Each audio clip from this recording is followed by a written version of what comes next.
দেবা, সব ভালো তো? হ্যাঁ ভাই, সব ঠিক। ভাই কদিন ধরে দেখছি তুই আর প্রীতম একসাথে ওয়ার্কআউট করছিস না। আগে তো তোরা একসাথেই ওয়ার্কআউট করতিস।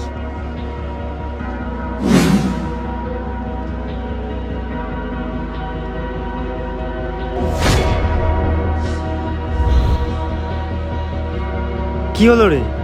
আরে ভাই সেরকম কিছুই না, ও এখন আলাদা স্প্লিট মারে তো, আর আমিও আলাদা স্প্লিট মারি, এই জন্য আমরা আলাদা আলাদা ওয়ার্কআউট করছি। ঠিক আছে, কর তাহলে, আমি আসি।